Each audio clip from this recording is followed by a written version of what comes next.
Para muitos, o Ministério Público tem sido fundamental nas denúncias e na apuração dos crimes, sobretudo aqueles chamados do colarinho branco. Mas há quem considere que os procuradores, quando investigam, extrapolam suas funções. A proposta de emenda constitucional 37 do ano 2011 retira esse poder de investigar. Para conversar sobre esse tema, Cidadania convidou Oswaldo Trigueiro, Procurador-Geral de Justiça do Estado da Paraíba. Seja bem-vindo, doutor Oswaldo. Muito obrigado. O que diz essa proposta de emenda constitucional? Bom, essa proposta vinda aqui da Câmara dos Deputados, ela tem por objeto retirar o poder de investigação do Ministério Público, dando exclusividade à atividade de investigação às polícias, a Polícia Judiciária, quer seja ela civil ou quer seja ela a Polícia Federal. O que se entende por investigar, no caso, o termo? O termo investigar, ele é um termo processual. É a forma de você apurar algum fato na seara criminal que possa levar essas provas, ou seja, o conjunto de provas, durante a investigação para aquele que irá fazer a denúncia perante o judiciário. E esse ator que recebe essas informações, essas diligências ou provas, é justamente o Ministério Público. O destinatário da investigação é o Ministério Público. Na Constituição de 1988, o que consta com respeito ao Ministério Público? Quais as funções, quais as atribuições do Ministério Público? Desde a Constituição de 88 que a gente passou a ter um espectro muito variado de atuação. As atribuições alargaram bastante.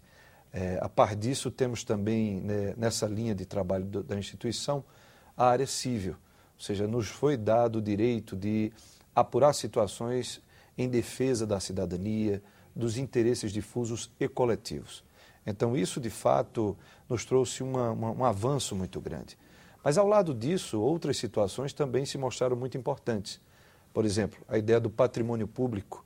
A defesa do patrimônio público imputa a alguns políticos ou agentes públicos a questão da improbidade administrativa. Daí porque a Constituição também nos conferiu o direito de investigar na área civil. São chamados inquéritos civis públicos. E ali a gente inicia uma série de investigações, tipo delapidação contra o patrimônio cultural, artístico, ambiental, na área do consumidor, em defesa da pessoa idosa, criança e adolescente, saúde, educação, veja, é uma enormidade de tarefas, atribuições que foram conferidas com a Constituição. Mas seriam essas atribuições às quais o senhor se referiu por último, as que estão criando um problema? Não. Essas, na verdade, elas estão muito bem delineadas e definidas, né? O que se quer entender é que, como nós, membros do Ministério Público, temos também a defesa da ordem jurídica e do regime democrático, a nós é atribuído também algumas outras situações que têm reflexo nessa iniciativa que a Constituição coloca. Então, aí vem a outra situação que é polêmica, que é o poder do Ministério Público investigar criminalmente. Existe o princípio universal da investigação, não é? Ou seja, se nós somos os destinatários dessas provas que são feitas no inquérito, se nós temos perante a Constituição e perante o Código de Processo Penal a possibilidade de requerer diligências, de influenciar em caminhos da investigação, por que o Ministério Público também não poderia exercitar o ato próprio de investigar? Então essa é a grande polêmica. Onde termina a atribuição do Ministério Público e onde começa a atribuição do policial? Isso. Eu recentemente, vendo um artigo de um colega português, ele fazia uma dimensão sobre a questão policial e a questão do Ministério Público. E ele dizia a primeira coisa, são às vezes o que envolve essas duas carreiras que dá a ideia realmente de uma fidelidade no resultado da investigação. Por exemplo, a questão da inamovibilidade, ou seja, o promotor de justiça, o procurador, ele tem uma garantia constitucional de faça o que faça, ou seja, investigue a quem investigue, ele teria a inamovibilidade, ele não poderia ser movido por conta do que está fazendo.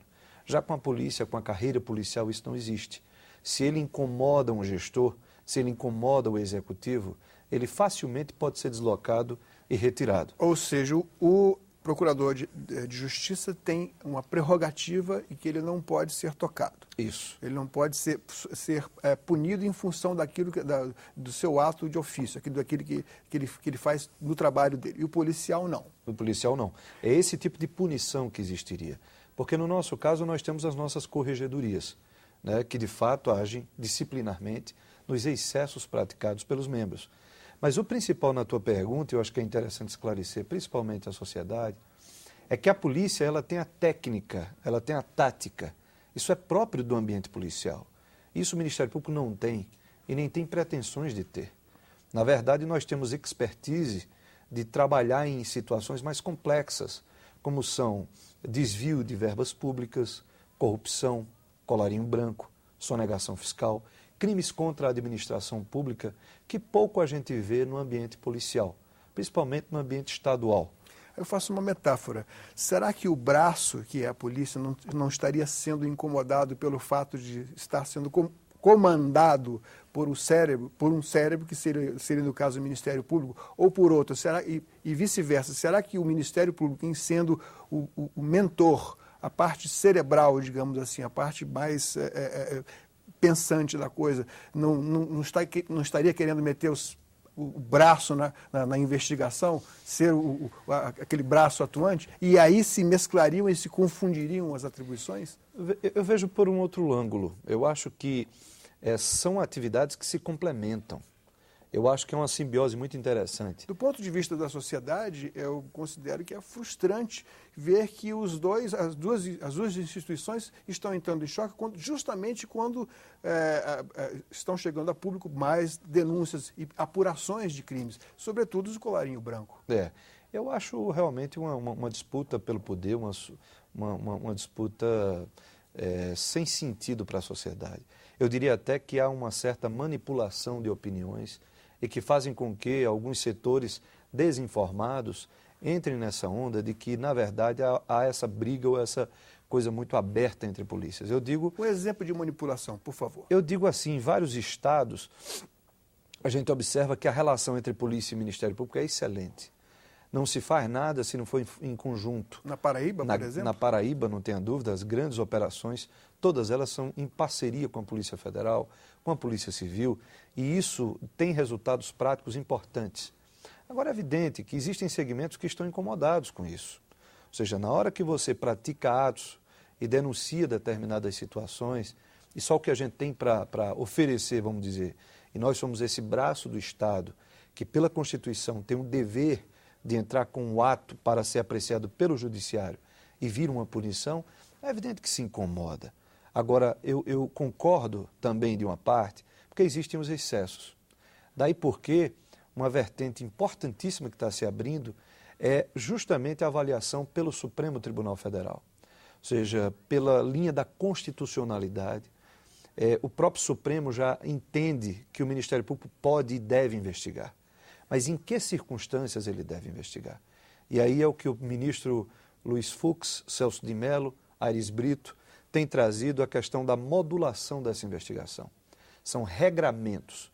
Eu vou dar um exemplo muito prático. A questão do prazo para a conclusão de um PIC, que é um procedimento de investigação criminal. Quando se inicia... Esse procedimento tem início onde? Isso, esse procedimento tem início no próprio Ministério Público. Se nós recebemos uma denúncia para investigar determinada situação de desvio de verba pública e vem algumas provas trazidas por pessoas, cidadãos, enfim, pessoas que se unem, ONGs, associações, e aí nos trazem determinadas informações. Nós baixamos esse espécie de inquérito, um procedimento de investigação, e aí começamos a proceder essa investigação.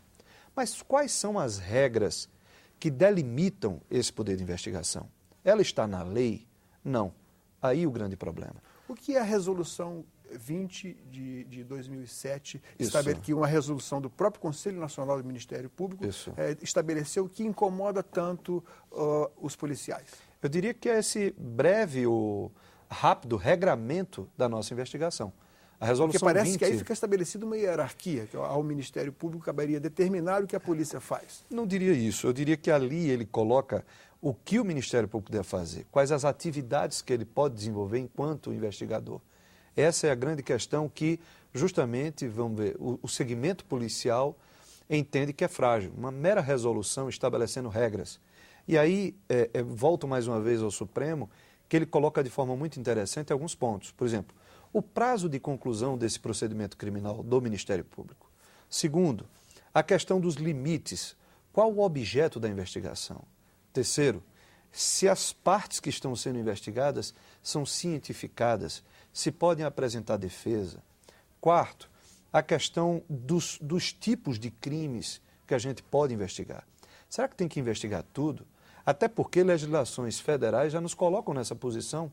É o caso do idoso, é o caso do consumidor, é o caso do Estatuto da Criança e do Adolescente, crimes contra a administração pública, crimes praticados por policiais.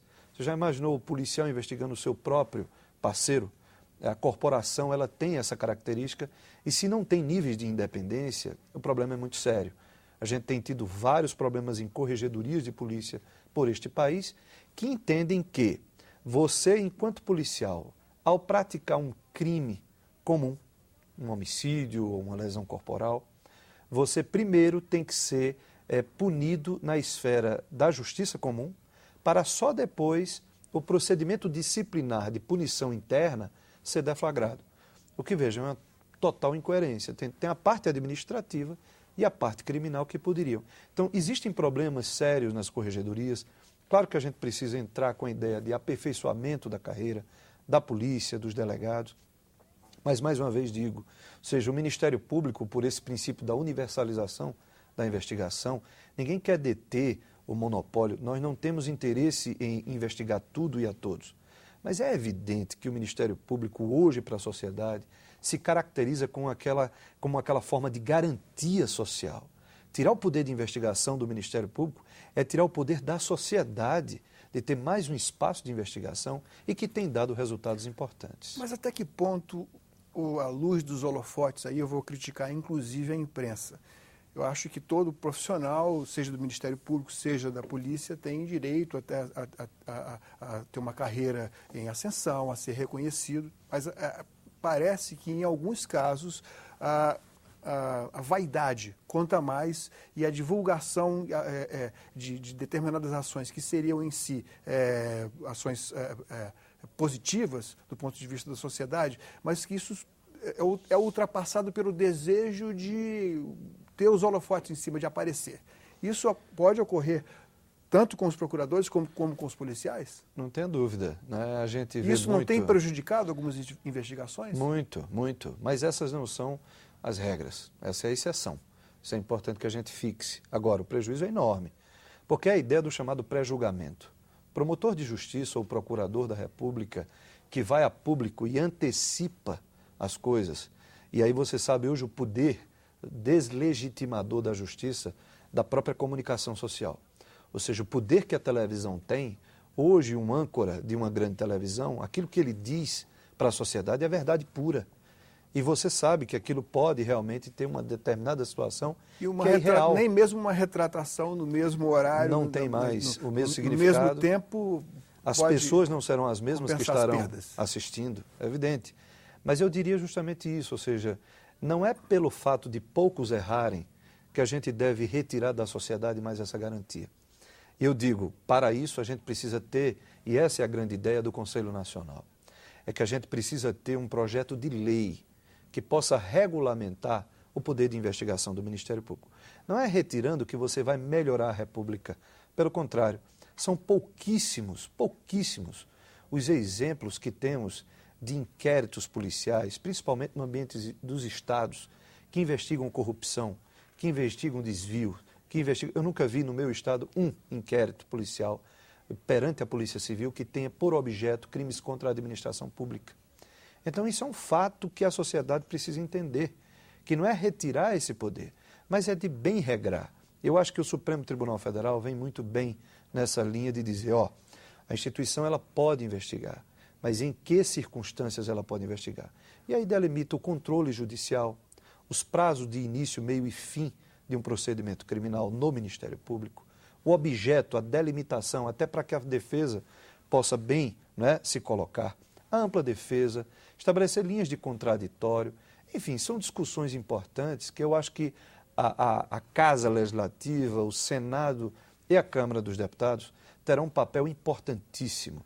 E eu acredito, e a gente tem muita confiança, de que isso possa acontecer. Procuradores de Justiça e os delegados, acho que quase todos do país, são advogados, formação. Como é que se explica que nas seccionais da Ordem dos Advogados do Brasil, dos diversos estados, não há uma unanimidade contra ou a favor da PEC, da proposta de emenda constitucional 37? Eu diria que é bem variado, né? OABs seccionais nos estados apoiam, outros não. Enfim, há também essa coisa da dificuldade. Recentemente eu vi uma proposta, né, junto ao Conselho Nacional do Ministério Público, até para a questão de que nós não poderíamos ter a situação de busca e apreensão em escritórios de advogados. Ou seja, a gente sabe que a classe do advogado, ela tem por ordem principal a defesa da cidadania. E a gente vê isso, e é belíssimo o trabalho da ordem, da OAB, nesse campo. Mas também tem os seus problemas, não é? A gente sabe a quantidade de advogados que foi envolvida na questão de você ser o meio condutor entre o que está dentro da prisão e o que está fora, sendo verdadeiros emissários da criminalidade. Mas, mais uma vez, repito, isso é exceção, não é regra, mas são setores que também, às vezes, são incomodados pelo Ministério Público. E isso é fato. Agora, na linha de um Estado democrático de direito, que isso é universal, ou seja, para se ter uma ideia, apenas 3 países que são da região da África é que o Ministério Público não pode investigar. Né? Uganda, Zâmbia e um terceiro que eu não recordo. Mas veja o retrocesso em que estaríamos. Ou seja, estamos um país avançando e avançando bem, estaremos pouco mais de 10 anos como a 5ª economia do mundo, mas com situações de corrupção, de desvio de verbas públicas, de improbidade, sem poder ser investigado pelo Ministério Público, em razão dessa retirada, né, pela situação da própria terminologia dessa PEC 37. Qual a expectativa que vocês, procuradores, têm com a tramitação dessa proposta de emenda constitucional? Nós estamos aqui dentro do Congresso, conversando com os senhores senadores, com os senhores deputados, né? Há muita desinformação. O nosso Conselho Nacional de Procuradores Gerais se reúne mensalmente, tem trazido, né, para discussão alguns deputados. Recentemente, o deputado Espiridião Amin esteve junto a nós discutindo. Estamos levando algumas lideranças, né, dos partidos para discutir. Alguns partidos se mostram interessados nesse ambiente. Agora, pode existir aquela ideia do maniqueísmo. Às vezes eu vejo um pouco isso aqui, no sentido de dizer o que é bom e o que é ruim. Bom não é, ruim sim. Então o Ministério Público está com esse estereótipo de algo ruim, quando na verdade há muita desinformação. Estamos trabalhando com todas as associações nacionais, a CONAMP, a NPR, a NPT, todos os ambientes do Ministério Público do Trabalho, o Ministério Público Federal, os promotores, procuradores, são mais de 20 mil colegas nessa luta. E é inglório ver realmente extirpado de nossa função a ideia de investigar. Dizia isso o ministro Aires Brito: tirar o poder de investigação do Ministério Público é fazê-lo bobo da corte na República. Doutor Oswaldo, obrigado pela sua presença aqui no nosso programa. Eu agradeço. Cidadania conversou com Oswaldo Trigueiro, Procurador-Geral de Justiça do Estado da Paraíba, sobre a proposta de emenda constitucional número 37 e o Ministério Público. Mande suas críticas e sugestões. Se quiser baixar uma cópia, o endereço na internet é o mesmo: www.senado.leg.br/tv. Obrigado pela audiência e até o próximo Cidadania.